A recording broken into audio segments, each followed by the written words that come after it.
Use किया है और किस तरह उसने उसको लिखने की कोशिश की है। हम उसको जरा क्रिटिकली एनालाइज करेंगे और लाइन टू लाइन टेक्स्ट देखेंगे।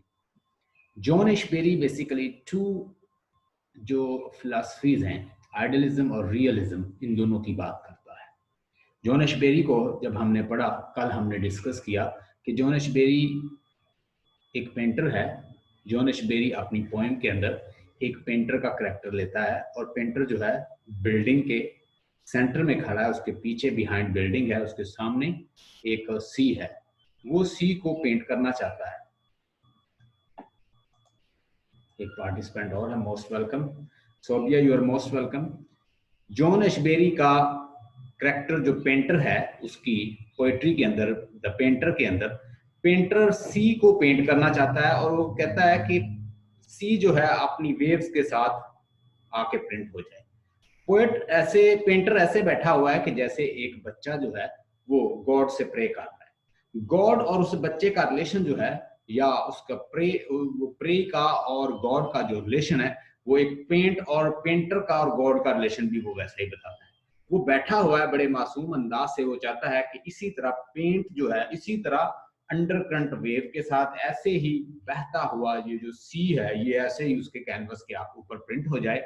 और सामने उसके हैं एक बिल्डिंग है, वहां पे ट्रेडिशनलिस्ट हैं, कन्वेंशनलिस्ट हैं, सारे हिटलेरियन हैं और सारे कन्वेंशनलिस्ट हैं, सारे सोशलिस्ट हैं, कम्युनिस्ट ग्रुप है। वो ग्रुप है जो कि एक अपनी पॉलिटिकल ऑर्थोडॉक्स जो बिलीव है उसको मेंटेन करना चाहते हैं। वो उससे ये चाह रहे हैं कि वो वही कन्वेंशनल और ट्रेडिशनल किस्म का टॉपिक ले और उसके ऊपर लिख दे, लेकिन वो जरा हट के काम करना चाहता है। वो आर्ट फॉर आर्ट सेक, आपने सुना होगा art for art sake. art is not for moral purpose, art is not for the political purpose, art is not for other purpose, art is not for teaching purpose, art should be for art sake। ये एक movement थी, उसमें Oscar Wilde, उसमें दीगर और जो writers थे, उन्होंने एक मूवमेंट एक चलाई थी और उस मूवमेंट के अंदर they want to portray art for art sake, कि आर्ट को मॉरल टीचिंग और डिडक्टिक और जितने भी दूसरे पर्पस हैं, पॉलिटिकल पर्पस हैं, इनसे निकाल के साइड पे कर दिया जाए। अब यहाँ पे हमारा पेंटर भी जो है वो भी इस तरह की सिचुएशन है। वो कहता है कि मैं पेंटिंग, ऑब्जेक्टिव पेंटिंग करना चाहता हूँ, जो मेरे मन में ख्याल आता है मैं वो करना चाहता हूँ। मैं किसी पॉलिटिकल आइडिया को प्रमोट नहीं करूंगा, मैं किसी रिलीजियस आइडिया को प्रमोट नहीं करूंगा, मैं किसी दूसरे मॉरल या कोई डिडक्टिक आइडियाज नहीं दूंगा। आई वॉन्ट टू से व्हाट आर्ट से, जो मेरे मन में तखयलात आ रहे हैं, जो मेरे पास तखयलात है, इमेजिनेशन है, मैं उसको पोर्ट्रे करना चाहता हूँ। I want to paint, but society, but community, but Hitlerian, but the orthodox belief, the conventional and traditional, they not let him to paint as he wants। ये पेंटर का मसला है। पहले वो कोशिश करता है, उसे वो डांटते हैं कि तुम किस तरह का रेबल आइडिया लेकर आए हो, ऐसे कभी मुमकिन है जैसा तुम कर, यानी उसके सामने जो है वो आइडियलिज्म है, पीछे उसके रियलिज्म है। रियलिज्म की जो अप्रोच है, अगर आप उसको पेंटिंग के अंदर लाओगे, किसी आर्ट के अंदर लाओगे, तो वो कहता है कि इट इज नॉट वेलकम। इन चीजों को दूर रखना चाहिए, पॉलिटिकल, सोशल, डिडक्टिव और रियलिज्म और इस तरह की चीजों को, बल्कि पेंटिंग जो है ये एक इमेजिनेटिव एक फैकल्टी है। Let the poet do what he wants. अगर आप उसके ऊपर कब लगा देंगे, रिस्ट्रिक्शन लगा देंगे, कुछ इंपोज कर देंगे, तो he will not do what he want. तो पहले कोशिश करता है वो सी को, तो वो कहते हैं रेबल आइडिया है भाई, तुम ऐसा ना करो, ऐसे करोगे तो ये मुमकिन नहीं है, तुम ऐसा करो कि कोई एंड जो है वो फाइंड करो, यानी कोई तुम ऐसा सोचो, ऐसा टॉपिक सोचो जो एक सिंपल सा हो, कन्वेंशन सा हो, ट्रेडिशनल सा हो, जिसको सारे पोएट्स जो हैं, सारे आर्टिस्ट जो हैं, सारे लोग जो हैं उसको लाइक करें। ये कौन सा तुमने टॉपिक ले लिया, ऐसे तो कभी हो ही नहीं सकता कि तुम कहो और खुद पेंट हो जाए। कहता है ये रेबल आइडिया, ये ठीक नहीं। वो अपनी वाइफ का पेंट बनाने की, पोर्ट्रेट बनाने की कोशिश करता है, वो भी अच्छा सा नहीं बन पाता, और फिर उसके बाद वो दोबारा कोशिश करता है, तो अब वो कहता है कि ऐ मेरी रूह, तू खुद ही आगे इसके अंदर टकरा जा और इसके ऊपर पेंट हो जा, या तू जो है इसके ऊपर आगे तबाह हो जा। वो कह रहा है कि रख हो जा। रख मीन यहाँ पे उसने कहा है कि अल्टीमेटली जब वो दोबारा ये सोचता है, तो वो सारे कन्वेंशनलिस्ट ऊपर से नीचे आते हैं बिल्डिंग से, वो उसे उठा के उसका जो कैनवस है, उसकी जो ब्रश है, और उसको भी पेंटर को वहां पे उठा के उस समंदर के अंदर फेंक देती है कि तुम किस तरह के रेबल आइडियाज को डिस्कस कर रहे हो, तुम अच्छे इंसान नहीं हो। इसका मतलब यह है कि सोसाइटी आपको एक्सेप्ट नहीं करती जब आप हट के कोई अच्छा काम करते हैं या कोई ट्रांसेंड होके काम करते हैं, या आप कन्वेंशन को तोड़ने की बात करते हैं। एवंट गार्ड, वहां पे मैंने कहा बताया था कि एवंट गार्ड एक टेक्निक थी जिसमें न्यू एक्सपेरिमेंट कर रहे थे अमेरिकन, और जबकि कम्युनिस्ट जो थे रशियन वो उनको क्रिटिसाइज कर रहे थे उस वक्त। तो ये सारी चीजें हम देखेंगे। सो लेट्स सी, जो मैंने अभी आपके सामने है ये मैंने आपको सेंड भी की हुई है, आपने उधर से देखी है। थोड़ा सा आइडियाज जो हैं वो कॉम्प्लेक्स है, लेकिन मैंने इनको बड़ा सिंप्लीफाइड कर दिया, इंशाल्लाह आपको समझ आ जाएगी। देखिएगा, Ashbery's interest in poetry led him to write his this point. Ashbery जो है वो फ्रांस में गया है, वहाँ पे पेंटर्स जो हैं वहाँ की मूवमेंट चल रही थी, सुरलिज्म की मूवमेंट थी, डाडाइज्म की मूवमेंट थी, और उसके अलावा expressionism, impressionism, these movements were quite apparent, quite prominent in the, especially in German and you can say French. So France and Germany, that these movements were very prominent. Talk about the surrealism, Dadaism, and expressionism, impressionism. I discussed yesterday. All these I discussed yesterday. Impressionism क्या है कि impression आपने light wording use करें या images, color use करके आप एक impression देते हैं किसी को।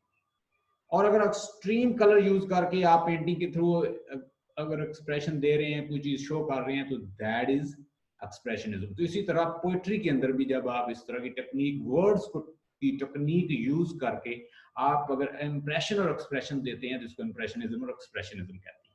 सूरियलिज्म को मैंने देखा कि जैसे ड्रीमी आइडिया आपके माइंड में आ रहे हैं, आप उसको वैसा पेंट करते हैं, तो दैट इज सूरियलिज्म। तो पेंटिंग भी मैंने आपको दिखाई कि ड्रीमी पेंटिंग ऐसी होती है कि वो रियलिटी की दुनिया से दूर होती है। अब चूंकि वो रियलिटी की दुनिया से दूर है, तो आप जब इस तरह की पेंटिंग लोगों के सामने लाओगे तो लोग आपको क्या कहेंगे कि ये पेंटिंग ना करो। अगर आप उसको आर्ट फॉर आर्ट, एंटरटेनमेंट की दुनिया समझे, तो फिर आप कर सकते हैं, क्योंकि आर्ट और रियलिटी का क्या था, आर्ट और मोरालिटी का वो कहते क्या था, आर्ट और टीचिंग का क्या था। लेकिन बहुत सारे राइटर ऐसा भी कहते हैं कि टीचिंग भी होनी चाहिए साथ। एनी हो, कुछ मूवमेंट्स ऐसी आई थी, यानी आर्ट फॉर आर्ट से कि जैसे मूवमेंट है कि पोएट्री और ये आर्ट और ये पेंटिंग को इन चीजों से दूर रखो।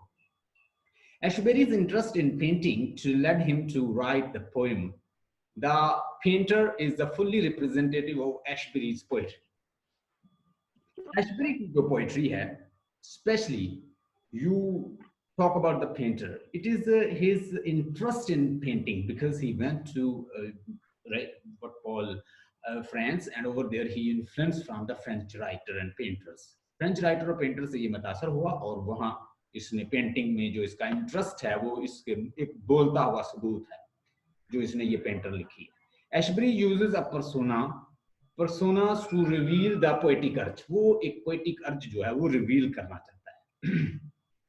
The painter is the mouthpiece of the Ashbery. Ashbery, John Ashbery की जो द पेंटर पोएट्री है वो उसका एक माउथ पीस है, उसका एक स्पीकर है वो। The poet uses the cinematic images in the poem to make it as dynamic and visual as possible. The poem tells us that the painter is sitting between the sea and the tall building. यानी पीछे building है, आप बना सकते हैं picture बना ले, पीछे बिल्डिंग बना ले, उसमें सारे ट्रेडिशनल लोग हैं, उसके सामने समंदर है, समंदर और कैनवस दोनों लाइफ की सिंबल है।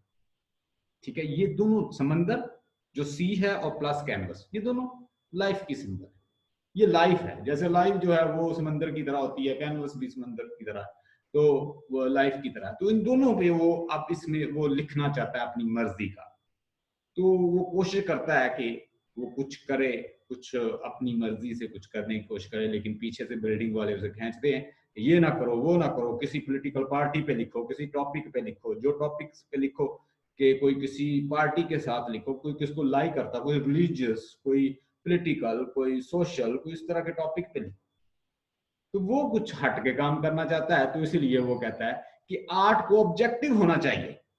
I hope you getting the point. थोड़ा सा कम्प्लेक्स है, लेकिन कोशिश करें। आर्ट को वो क्या कहता है, ऑब्जेक्टिव होना चाहिए। अगर आप ऑब्जेक्टिव नहीं बना रहे, सब्जेक्टिव बना रहे हो, किसी को फॉलो कर रहे हो, किसी के पीछे चल रहे हो, किसी पार्टी के पीछे, किसी रिलीजियस पार्टी के पीछे, किसी रिलीजियस पीपल, किसी हिटलरियन लोगों के पीछे, किसी फैशिस्ट लोगों के पीछे, या किसी खास एजेंडा को प्रमोट कर रहे हो, तो you are not a good artist. The poet uses the cinematic image in the poem to make it as dynamic and visual as possible.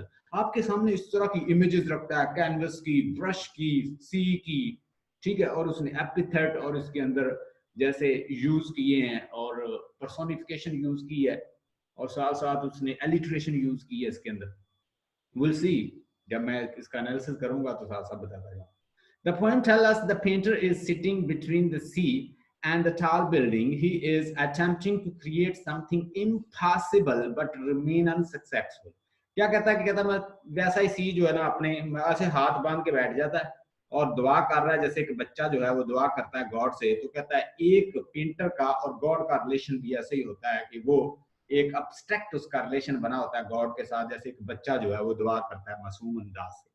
The people in the building encourage him to write the common subject. People उसे कहते हैं जो पीछे हैं कि भाई कोई common सा सब्जेक्ट ले लो, उस पर लिख लो। ये कौन सा तुम रेबल आइडिया लाए हो कि ये ऐसे ही अपनी लहरों के साथ समुद्र यहाँ पे खुद ही पेंट हो जाए। It is impossible. You should not do that. He uses his wife. फिर वो कहता है चले मैं ये छोड़ के अपनी वाइफ का टॉपिक ले लेता हूँ, वाइफ का पोर्ट्रेट बना देता हूँ। He uses his wife as a subject of his painting. He does it so exquisitely. But again turn to his previous subject of the, पहले जो बड़ा यानी उसे बना लेता है वो कोई इतनी अच्छी नहीं बनती, यानी वो बना देता है अपनी वाइफ का, कुछ उसे क्या कहते हैं कोई उसे क्या कहते हैं, यानी वो बनाया है उसने।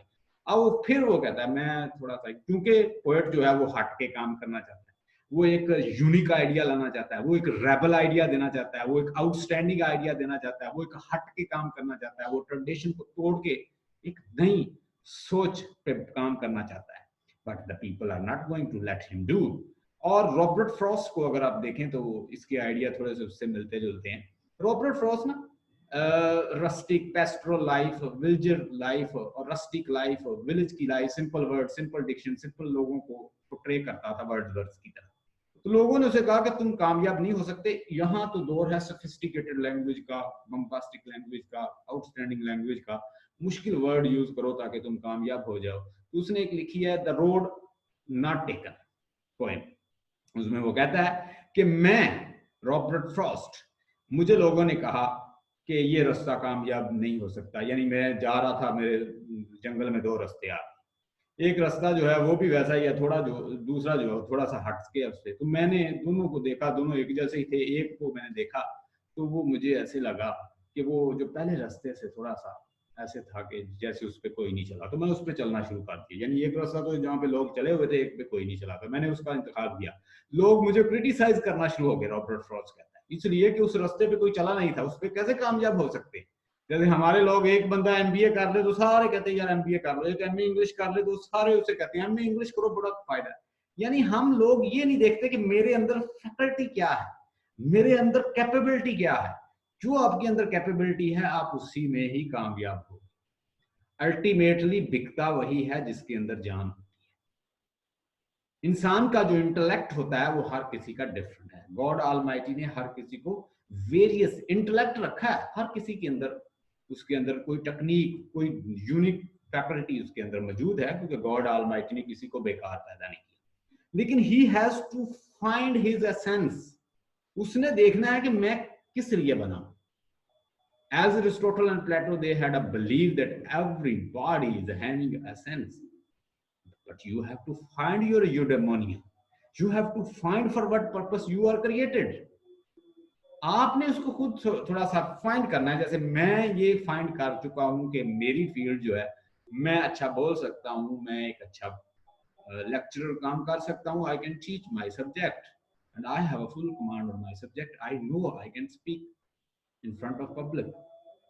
तो आपको भी फाइंड करना है कि what kind of faculty and capability you have to earn something। इसी तरह उसने कहा कि मैंने उसको ज्वाइन किया उस रास्ते को जो रास्ते पे कोई नहीं चला था।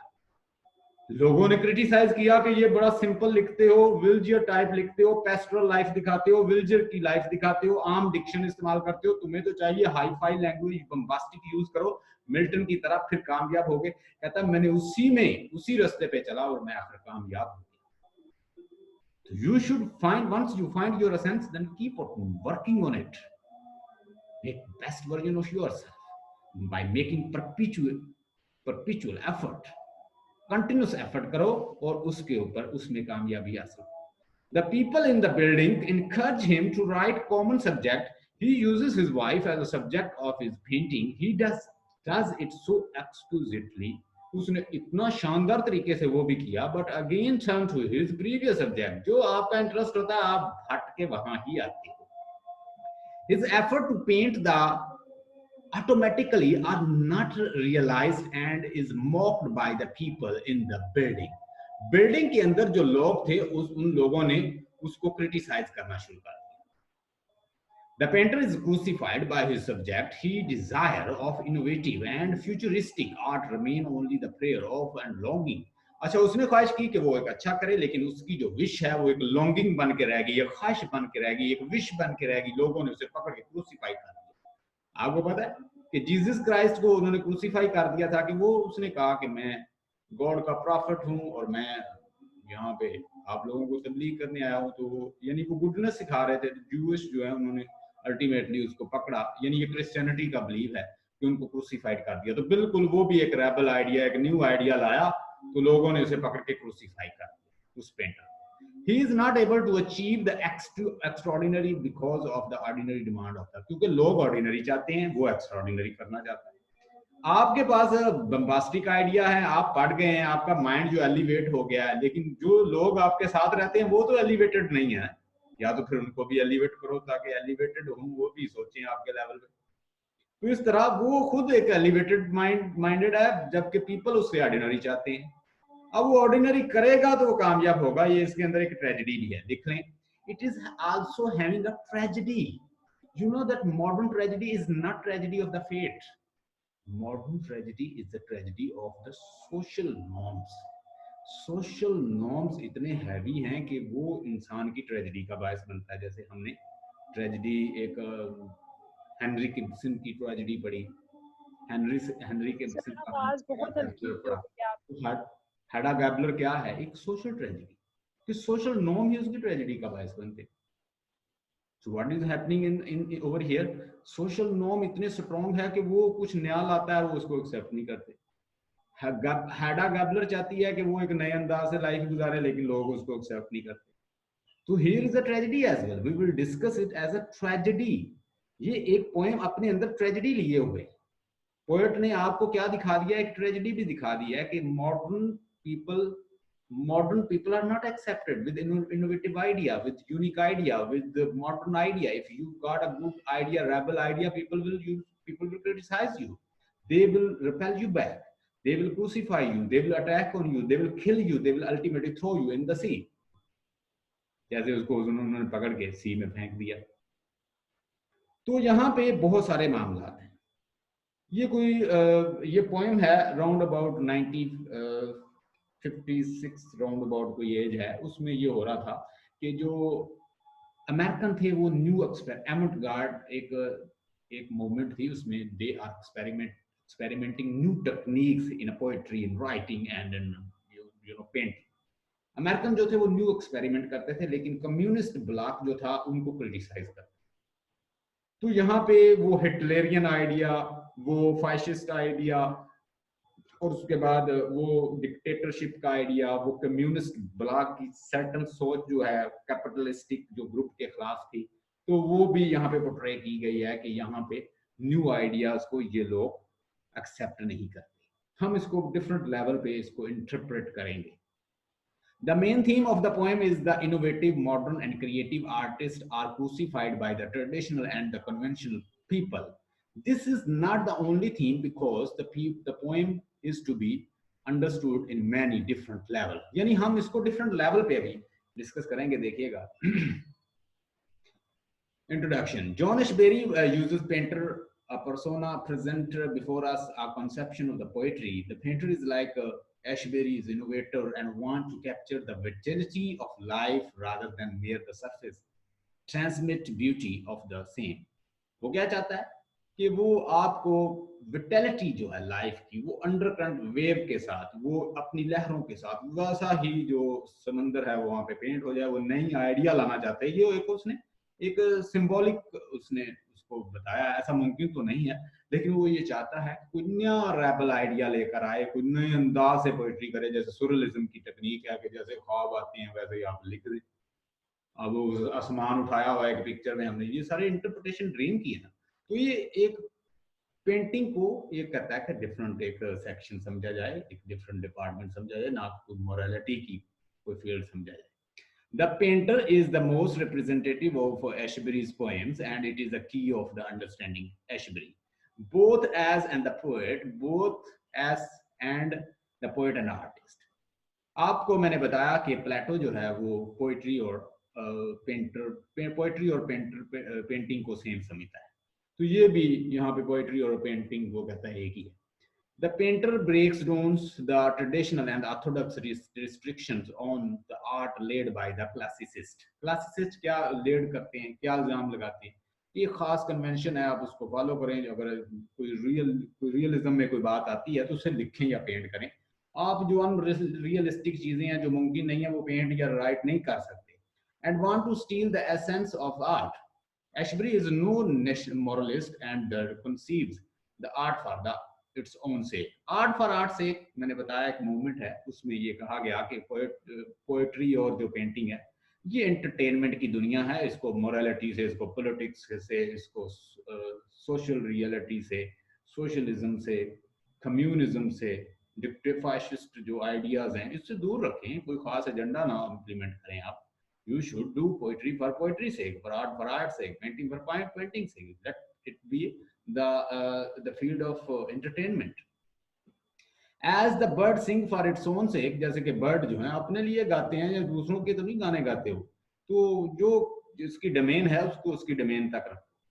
Ashbery writes in the same fashions. The poem has been composed in the sestina. मैंने बताया था sestina. ये a sestina is a form of the rhymed and unrhymed poem of the sixth stanza. यानी उसके अंदर six stanza होते हैं, 6 lines, and concluding triplet in which the same 6 words in the line and occur in each stanza in 6 different sequences, apart from the final triplet in which each line contains these words.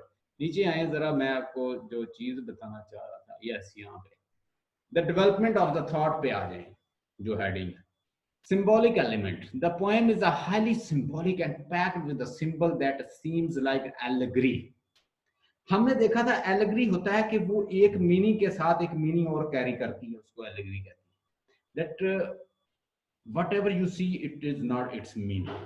मिसाल के तौर पर अगर आप Jonathan Swift के ग्लेवर travel को बस ये देखें, you consider ग्लेवर ट्रैवल, अगर आप ग्लेवर ट्रैवल को बस ये देखते हैं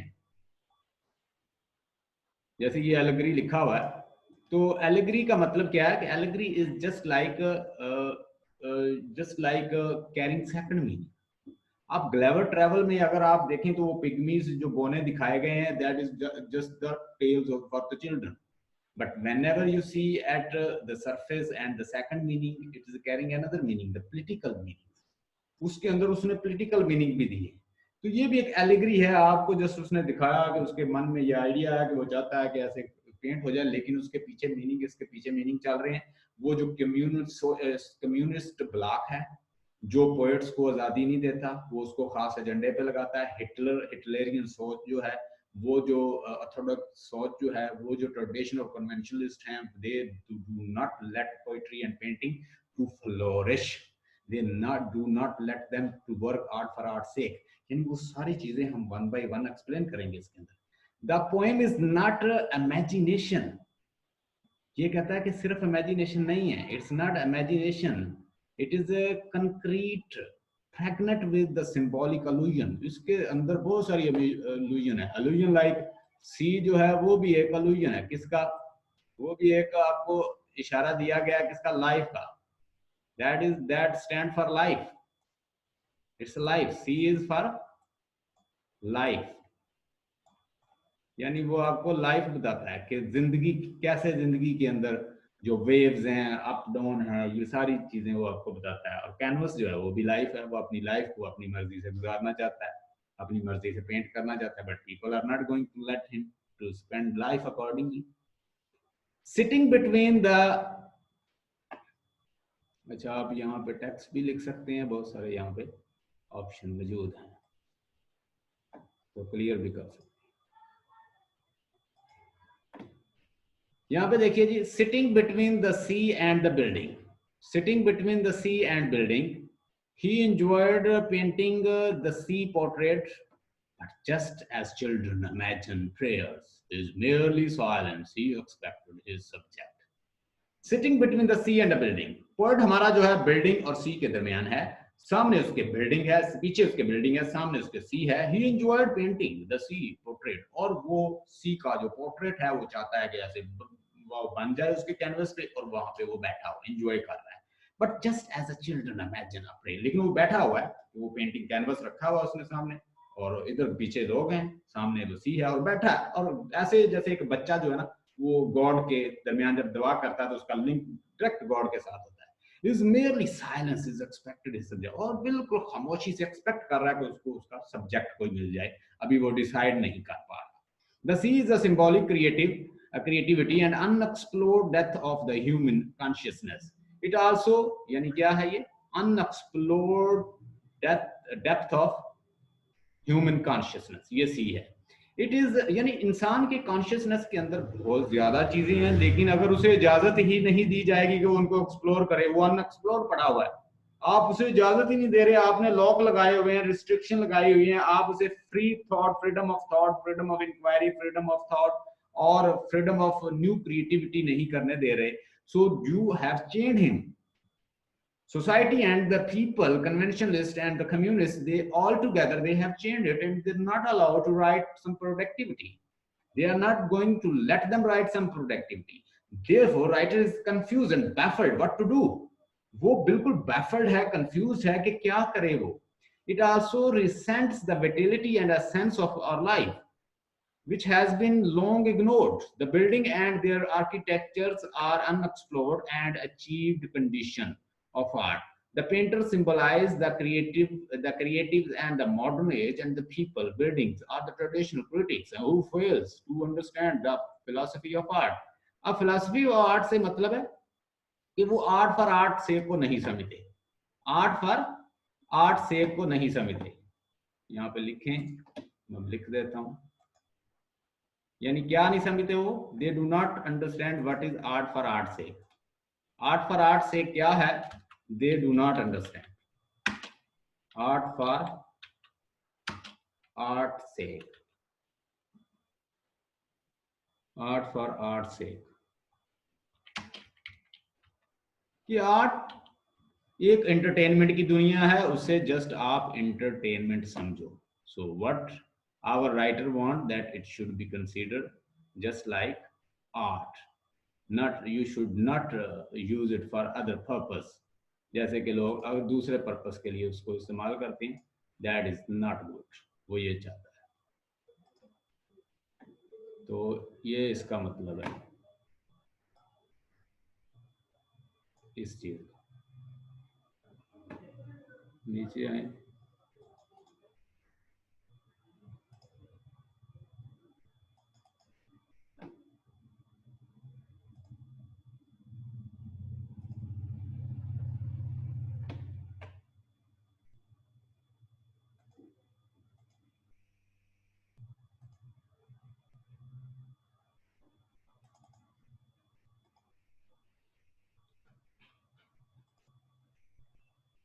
हाँ जी. The sea is the symbol of creativity and unexplored. नीचे आइएगा. Symbolically, the poem shows the condition of the artist sandwiched between the two contrasting forces behind art and conventional, traditional and superficial approach on the one hand. यानी एक side पे superficial, conditional, traditional और conventional लोग हैं, ये रवायती लोग हैं, यानी जो पुराना सोचते हैं, जो नई नहीं सोच सकते, जो नई सोच, इनोवेटिव सोच को एक्सेप्ट नहीं करते, जो मॉडर्न थॉट को एक्सेप्ट नहीं करते, वो सारे कन्वेंशनलिस्ट हैं, वो ट्रेडिशनलिस्ट हैं, वो सुपरफिशियल लोग हैं और उनकी सुपरफिशियल अप्रोच है और वो मॉडर्न नहीं है, क्रिएटिव नहीं है, प्रोडक्टिव नहीं है, एक्सपेरिमेंटल नहीं है, इनोवेटिव नहीं है और वो जो एवंट गार्ड जो टेक्निक है वो उसको पसंद नहीं करते, उसको एक्सपेरिमेंट नहीं करना चाहते. The modern artist is not restricted by the limited and the restricted view of the life. He is controllers of his arts and define its parameters. He believes that art is all powerful and vast and it can't be conceived in the traditional narrow thinking. अगर आप narrow thinking करते हैं तो फिर आप art को नहीं समझ सकते. His analogy होता है कि दो चीजों के दरमियान जो ममासलत होती है उसको. his analogy is a child prayer, यानी इसको आप देख सकते हैं कंपेयर करके या इस तरह देख सकते हैं कि जैसे एक बच्चा जो है वो क्या करता है, वो प्रे करता है तो उसका लिंक जो होता है गॉड के साथ होता है, तो आर्ट में भी गॉड के साथ उसका डायरेक्ट लिंक होता है, मासूम होता है पोएट भी, एक आर्टिस्ट भी, पेंटर भी. इज नॉट एलॉजी only rather thought it, he present a philosophy of art. The artist should be a meditators and start art like a prayer. Ashbery know to rush up the sands and seizing a brush, plaster its own portraits on the canvas. Is insane and even a commons and mind can't entertain such idea. कहता है कि उसका जो idea है, the idea he wants to present, the people like him can't seize.